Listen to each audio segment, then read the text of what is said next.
बिस्मिल्लाहिर्रहमानिर्रहीम। अच्छा, ये थ्योरम है एक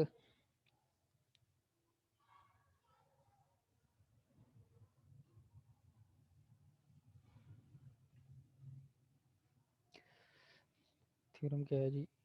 the infinite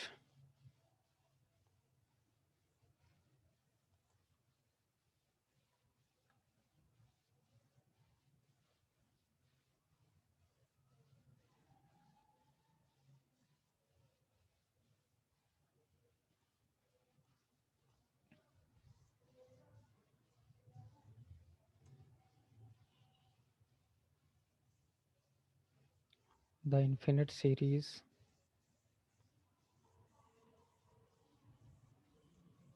summation I is equal to 1 to infinity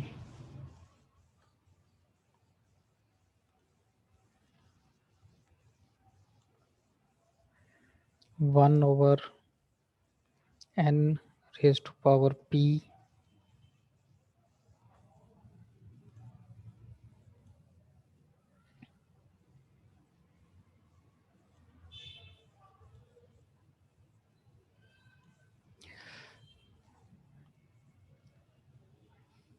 ये number 1 converges for p greater than 1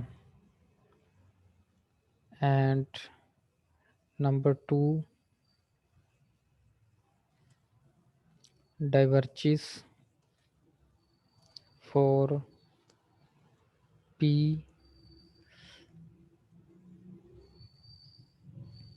less than or equal to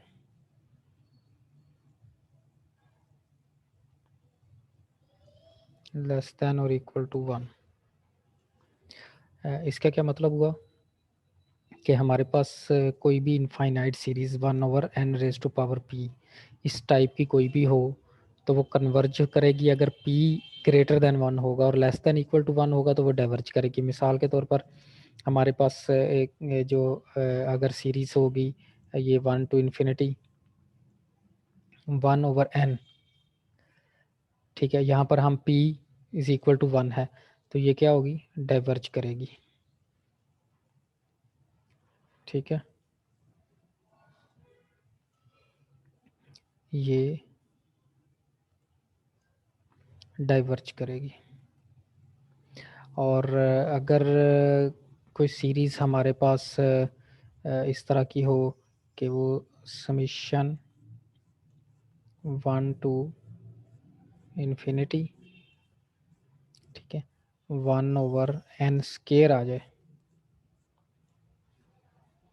या n स्केयर n क्यूब कोई भी एक से ज़्यादा वैल्यू इसकी हो तो ये फिर क्या करेगी, ये डाइवर्ज कन्वर्ज करेगी। ठीक है, इससे पहले जो हमने लिमिट पढ़ी थी ना कि लिमिट इसकी क्या होगी, तो उसमें हमने ये देखा था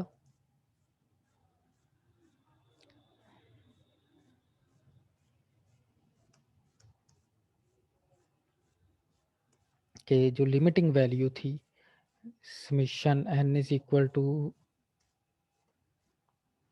इन्फिनिटी और ये 1 ओवर n, ये क्या बना था, 0 बना था। तो अगर तो ये सीक्वेंस होगी 1 ओवर n सीक्वेंस है तो ये कन्वर्ज करती है। ठीक है, लेकिन अगर ये सीरीज बन जाती है, ये देखिए दोनों में डिफरेंस है, ये कन्वर्ज कर रही है क्योंकि ये सीक्वेंस है। 1 ओवर n अकेला लिखा है तो इट मीन्स कि ये सीक्वेंस, लेकिन यहाँ पर 1 ओवर n क्या कर रहा है, डाइवर्ज कर रहा है। ठीक है, और 1 ओवर n स्केयर ये कन्वर्ज करेगी। तो ये आपने याद रखना है कि अगर कोई भी सीरीज इस तरह की हो कि 1 over n raise to power p, ठीक है, ये यहाँ पर i की बजाय n लिख रहे हैं, n is equal to 1 to infinity, तो n is equal to 1 to infinity 1 over n raise to power p। अगर p ग्रेटर देन 1 होगा तो ये कन्वर्ज करेगी और लेस देन 1 अगर लेस देन और इक्वल टू 1 होगा तो डाइवर्ज करेगी।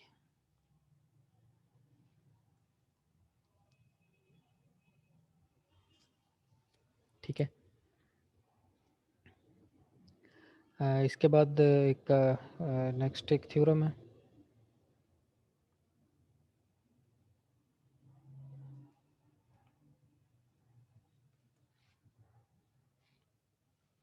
अब ये थ्योरम क्या है?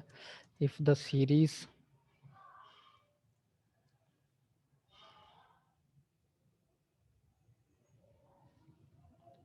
summation 1 to infinity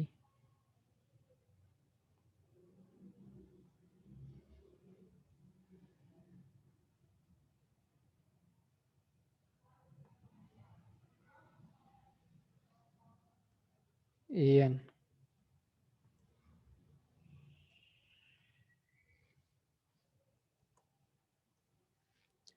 converges, then limit n approaches infinity an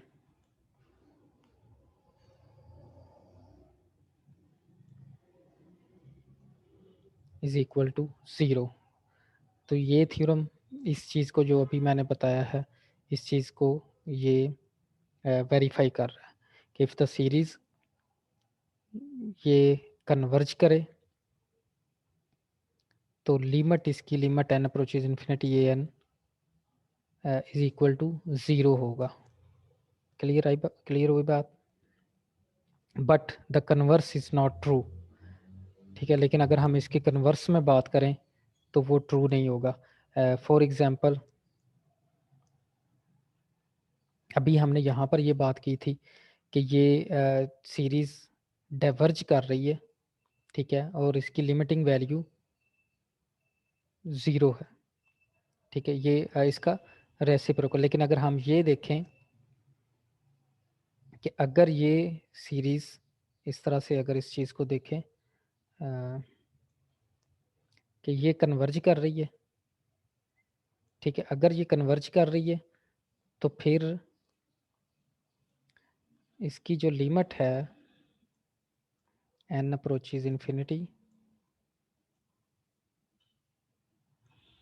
1/n²,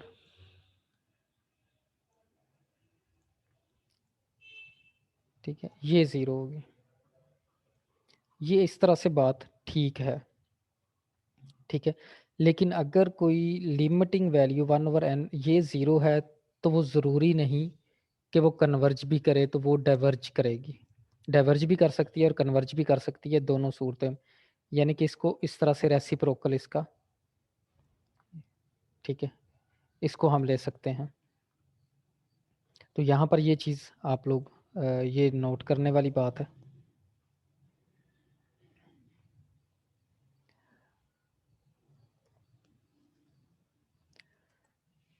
तो नोट ये है कि this theorem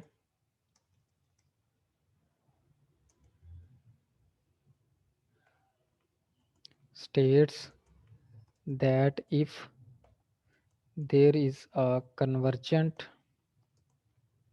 series then its nth term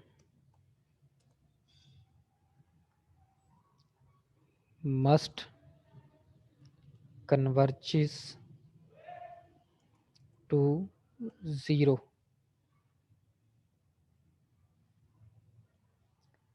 but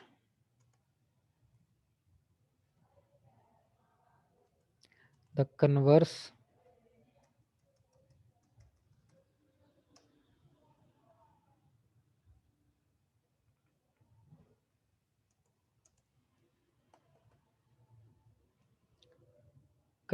may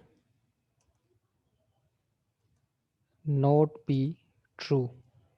इसका कन्वर्स ज़रूरी नहीं कि ट्रू हो। That is if the nth term of the series approaches to 0 then the series may not be convergent। ठीक है, ज़रूरी नहीं कि वो कन्वर्ज ही करे। May not be converge, converge कर भी सकती है और नहीं भी कर सकती। ठीक है, इसकी ये सादा सी मिसाल अभी आपको ये ऊपर वाली फंक्शन में मैंने दी है कि अगर लिमिट n अप्रोचेज इन्फिनिटी,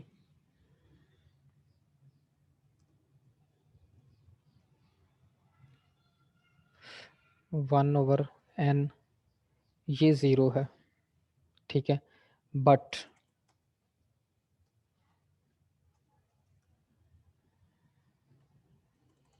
इसकी जो समिशन वैल्यू है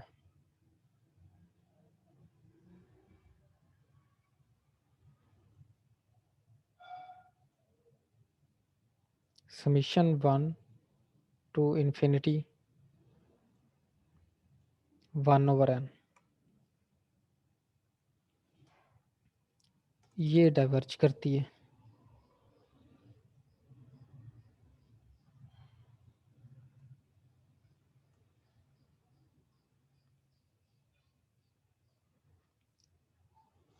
ठीक होगी बात।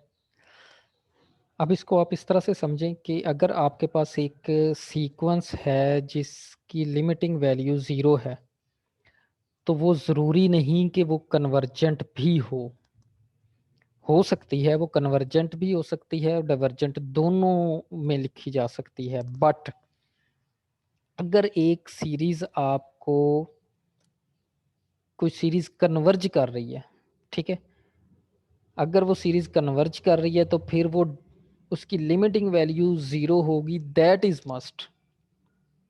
ठीक है, ये थ्योरम ये चीज़ हमें बता रहा है। थोड़ा सा इसको समझने की ज़रूरत है कि अगर सीरीज कन्वर्ज कर रही है तो उसकी लिमिटिंग वैल्यू ज़ीरो मस्ट होगी, लाजमी होगी। लेकिन ज़रूरी नहीं कि हर लिमिट जिसकी हर सीक्वेंस जिसकी लिमिट ज़ीरो हो वो कन्वर्ज भी करे। वो कन्वर्ज भी कर सकती है, डाइवर्ज भी कर सकती है। ठीक है, कन्वर्स इसका ट्रू नहीं होगा। क्लियर होगी यहाँ पर ये चीज़। ये थ्योरम्स हमने नेक्स्ट एक्सरसाइज में हमने यूज़ करने हैं। ठीक है, इनको इसलिए अच्छी तरह से ये समझ लें।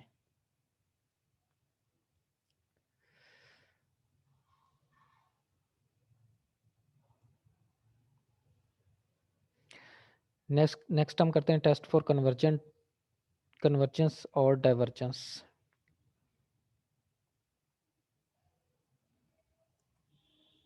टेस्ट फॉर कन्वर्जेंस और डाइवर्जेंस।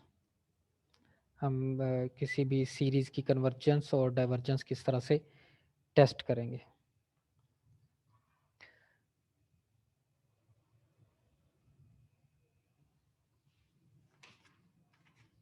ठीक है, तो इसमें पहले नंबर पर है नंबर 1।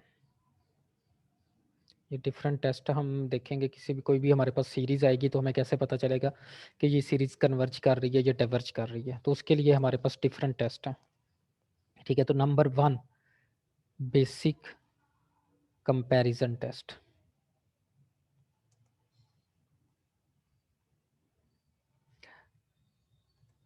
अब बेसिक कंपैरिजन टेस्ट क्या है? Late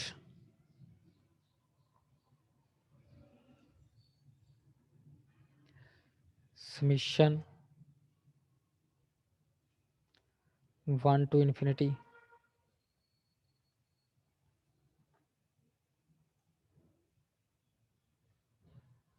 an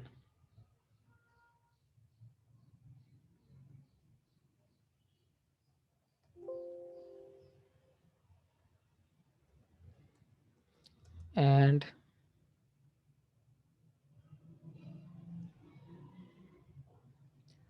summation 1 to infinity bn। ये हमारे पास अगर कोई दो सीरीज हो,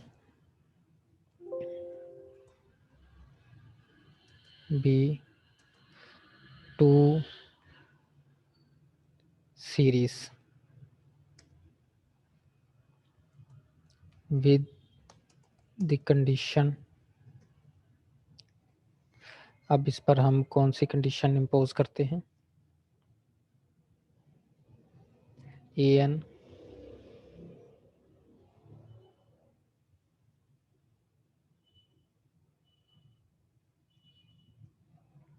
is less than equal to bn।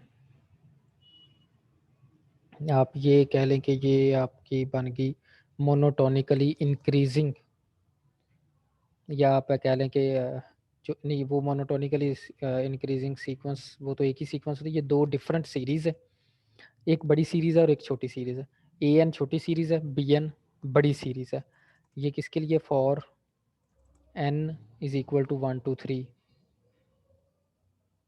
1 2 3 and so on, इसके लिए। तो फिर क्या होगा, then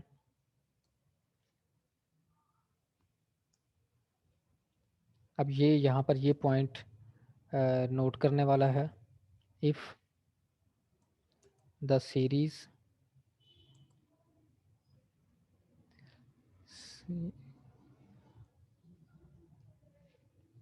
converges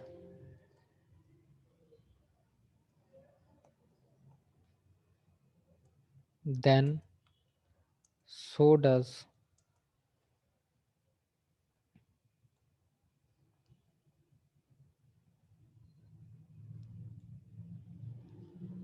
this series, and if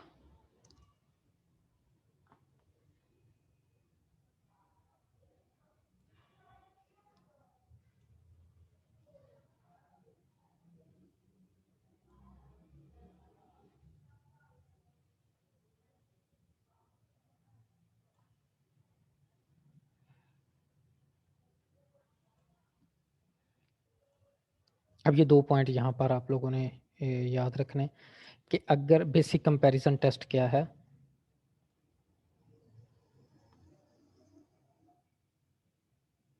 basic comparison test, अगर हमारे पास दो सीरीज हों, एक ए एन सीरीज है, एक बी एन सीरीज है, और a n less than equal to b n हो, या तो दोनों इक्वल हो या फिर एक सीरीज बड़ी हो, ठीक है, एक सीरीज छोटी हो, दो सीरीज है हमारे पास। अब क्या होगा, अगर तो बड़ी सीरीज कन्वर्ज कर रही है तो जो छोटी सीरीज है वो भी कन्वर्ज करेगी, लाजमी तौर पर, मस्ट है, ठीक है। बड़ी सीरीज यानी कि अगर बी एन कन्वर्ज कर रही है तो छोटी सीरीज ऑलवेज कन्वर्ज, वो भी कन्वर्ज करेगी। लेकिन अगर अब दूसरे नंबर पर अगर छोटी सीरीज डाइवर्ज कर रही है तो बड़ी सीरीज भी डाइवर्ज करेगी। ये दो पॉइंट डिफरेंट है। बड़ी सीरीज कन्वर्ज कर रही है तो छोटी सीरीज भी कन्वर्ज करेगी, और अगर छोटी सीरीज डाइवर्ज कर रही है तो बड़ी सीरीज भी डाइवर्ज करेगी ऑलवेज। अब अगर इसको हम कन्वर्स के ज़रिए से देखें कि अगर मैं ये कहूँ कि ये जो बड़ी सीरीज है वो डाइवर्ज कर रही है, तो छोटी सीरीज हो सकता है वो कन्वर्ज करे, वो डाइवर्ज करे, वो कुछ भी हो सकता है, मे नॉट कन्वर्ज और डाइवर्ज, ठीक है। अगर बड़ी सीरीज डाइवर्ज करती है तो छोटी सीरीज कन्वर्ज भी कर सकती है, डाइवर्ज भी कर सकती है। इस तरह से अगर छोटी सीरीज कन्वर्ज कर रही है तो बड़ी सीरीज कन्वर्ज भी कर सकती है, डाइवर्ज भी कर सकती है। लेकिन जिस तरह से ये लिखा हुआ है कि अगर बड़ी सीरीज कन्वर्ज कर रही है तो छोटी सीरीज हमेशा कन्वर्ज करेगी। इसी तरह से अगर बड़ी सीरीज डाइवर्ज करती है तो छोटी सीरीज जो है ए एन, वो अगर डाइवर्ज करती है तो उससे जो बड़ी सीरीज होगी वो ऑलवेज डाइवर्ज ही करेगी, ठीक है। इसको हम कहते हैं बेसिक कंपैरिजन टेस्ट। इसके बाद नंबर 2,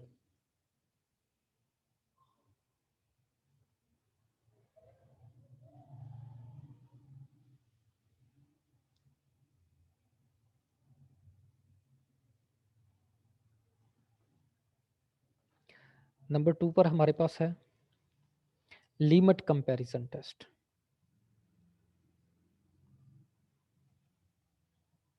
तो लिमिट कंपैरिजन टेस्ट क्या है, let a n and b n be two series, positive series हैं ये सारी, वैसे वो बेसिक कंपैरिजन में भी पॉजिटिव सीरीज, आप इसको पॉजिटिव सीरीज लिख सकते हैं या ना भी लिखे तो फिर भी ठीक है, पॉजिटिव सीरीज। तो ये क्या है जी इसमें पहले नंबर पर, if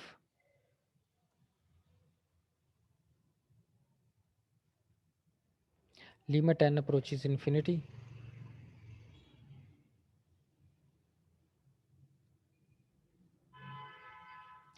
an over bn,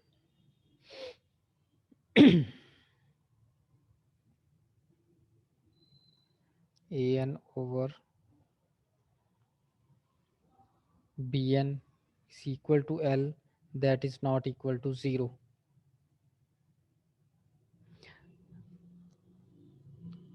then either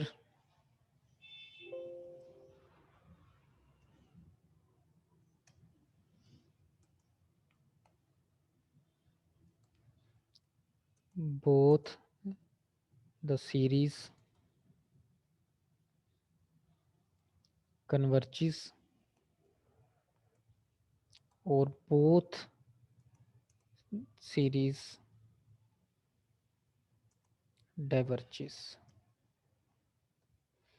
इसका क्या मतलब है कि अगर ये दोनों, अब इसमें कोई कंडीशन नहीं है कि कोई सीरीज जो है वो लेस है, कोई ग्रेटर है, कोई इसमें कंडीशन नहीं है। कोई सी भी दो सीरीज हो, अगर आप ये limit n approaches infinity a N और बी एन करें और वो किसी नंबर के इक्वल आ जाए, ज़ीरो के अलावा, ज़ीरो के अलावा कोई वैल्यू, यहाँ पर हमने लिख लिया कि लेट्स से वो कोई वैल्यू एल बनती है, तो वो उसके इक्वल आ जाए, तो या तो दोनों सीरीज कन्वर्ज करेंगी या फिर दोनों ही डाइवर्ज करेंगी।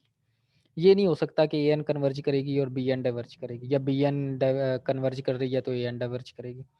तो दोनों सीरीज सेम बिहेव करेंगी, या तो दोनों कन्वर्ज करेंगी या फिर दोनों डाइवर्ज करेगी। ठीक है, तो दूसरी कंडीशन क्या है?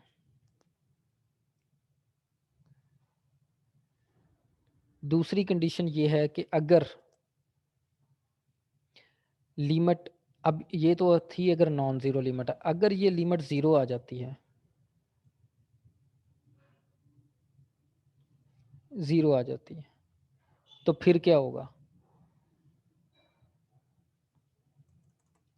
फिर ये होगा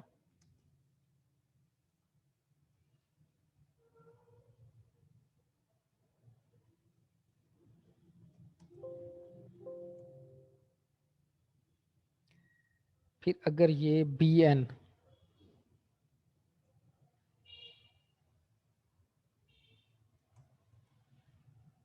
ये कन्वर्ज करती है,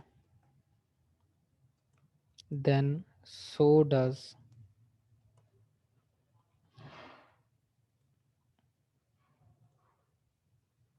समीशन ए एन। ठीक है, तो अब ये देखिए, पहली बात तो ये होगी ना कि अगर तो इनकी limit a n, limit n approaches infinity a n over b n, कोई नंबर आ जाता है जीरो के अलावा, नॉन जीरो कोई नंबर आ जाता है, फिर या तो दोनों कन्वर्ज करेंगे या दोनों डाइवर्ज करेंगे। अब अगर जीरो आ जाता तो फिर क्या होगा? जीरो आ जाता है तो अगर बी एन, ये जो डिनोमिनेटर वाली होगी, अब सिंपल बी एन नहीं, आपने डिनोमिनेटर वाली जो सीरीज होगी, ये अगर कन्वर्ज करती है तो ए एन भी कन्वर्ज करेगी, और अगर ये बी एन डाइवर्ज करती है तो फिर हम ए एन के मतलब कुछ नहीं कह सकते। समझ आ रही है ना मेरी बात? कि अगर ये बी एन कन्वर्ज करती है तो ए एन कन्वर्ज करेगी, लेकिन अगर बी एन डाइवर्ज करती है तो फिर हम ए एन के मतलब कुछ नहीं कह सकते कि वो डाइवर्ज करेगी या कन्वर्ज करेगी। ठीक है,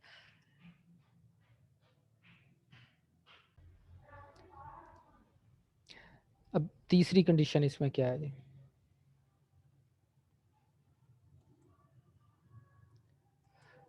अगर ये लिमिट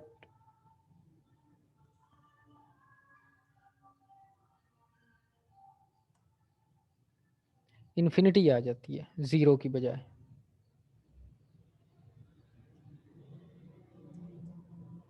फिर क्या होगा?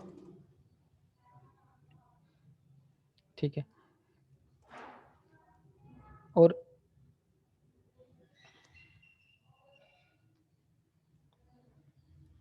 फिर इसमें ये कंडीशन है कि अगर ये इन्फिनिटी आ जाती है इसकी लिमिट, तो बी एन डाइवर्ज कर रही होगी, तो फिर ए एन भी हम कहेंगे कि डाइवर्ज कर रही है। अगर बी एन डाइवर्ज कर रही है तो फिर ए एन भी डाइवर्ज करेगी। अब मैं इनको दोबारा सारे को रिपीट कर रहा हूँ कि लिमिट कंपैरिजन टेस्ट क्या है कि अगर हमारे पास दो सीरीज हैं, एक ए एन सीरीज है और एक बी एन सीरीज है, हमने लिमिट ली है a n over b N. अब वो पहली बात तो ये है कि वो कोई नंबर आया है, नॉन जीरो नंबर आ गया, तो फिर क्या होगा, या तो दोनों सीरीज कन्वर्ज करेंगी या दोनों सीरीज डाइवर्ज करेंगी। ठीक है। दूसरे नंबर पर अगर लिमिटिंग वैल्यूज की जीरो आ जाती है और बी एन कन्वर्ज कर रही है, तो फिर ए एन भी कन्वर्ज करेगी। ठीक है। लेकिन अगर बी एन डाइवर्ज कर रही है तो ए एन के मतलब हम कुछ नहीं कह सकते कि वो कन्वर्ज करेगी या डाइवर्ज करेगी। इसी तरह से तीसरे नंबर पर अगर लिमिटिंग वैल्यू इनकी एन अप्रोचेज इन्फिनिटी एन और बी एन इन्फिनिटी आ जाती है और बी एन डाइवर्ज कर रही है, तो फिर ए एन भी डाइवर्ज करेगी। ठीक है। लेकिन अगर लिमिटिंग वैल्यू इन्फिनिटी है और बी एन कन्वर्ज कर रही है, तो फिर भी हम ए एन के मतलब कुछ नहीं कह सकते कि वो कन्वर्ज करेगी या डाइवर्ज करेगी। ठीक है। ये था हमारा लिमिट कंपैरिजन टेस्ट, इसको हम लिमिट कंपैरिजन टेस्ट कहते हैं। तीसरे नंबर पर है इंटीग्रल टेस्ट।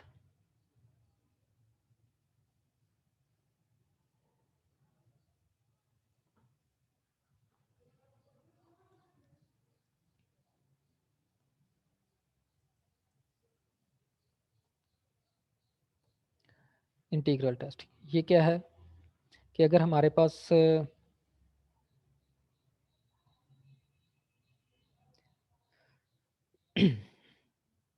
एक ये सीरीज है, ए एन सीरीज है, पॉजिटिव सीरीज। ठीक है। And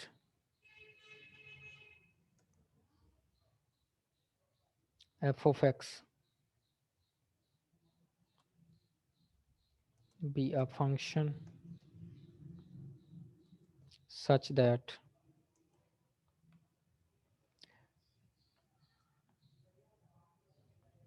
f of n is equal to an for n is equal to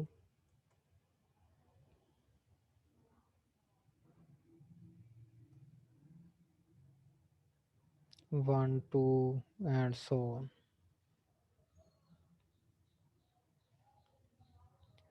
If f is decreasing and continues on 1 to infinity,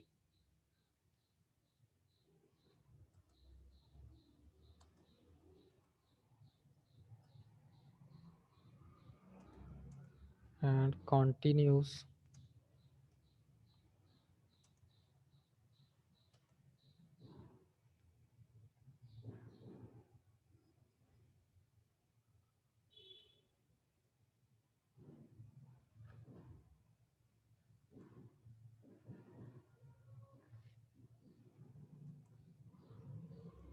then number 1 कि ये जो series है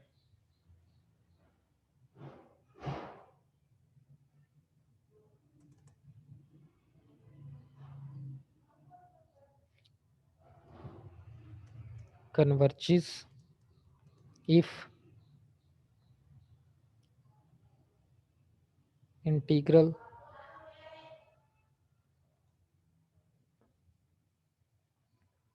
one to infinity f of x dx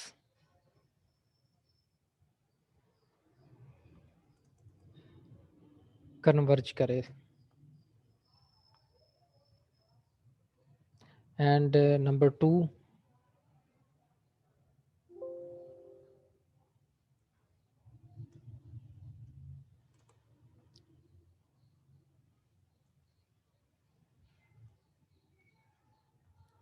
ये diverge करेगी if ये integral value diverge करेगी।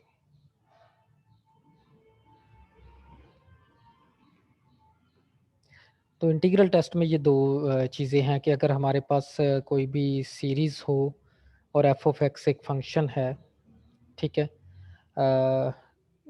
Decreasing और continuous function है, तब ए एन जो है वो कन्वर्ज कब करेगी, जब ये इंटीग्रल हम लेंगे 1 to infinity f of x d x, इस इंटीग्रल को सॉल्व करेंगे और वो कन्वर्ज करेगा।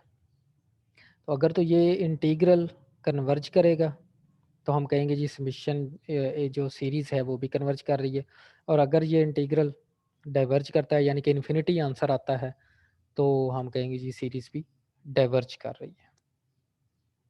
ठीक है, तो ये डिफरेंट टेस्ट थे जो हम कन्वर्जेंस और डाइवर्जेंस फाइंड करने के लिए हम अप्लाई करेंगे डिफरेंट क्वेश्चंस पर, जैसे हमने आगे नेक्स्ट एक्सरसाइज 8.2 स्टार्ट करनी है। ठीक है जी।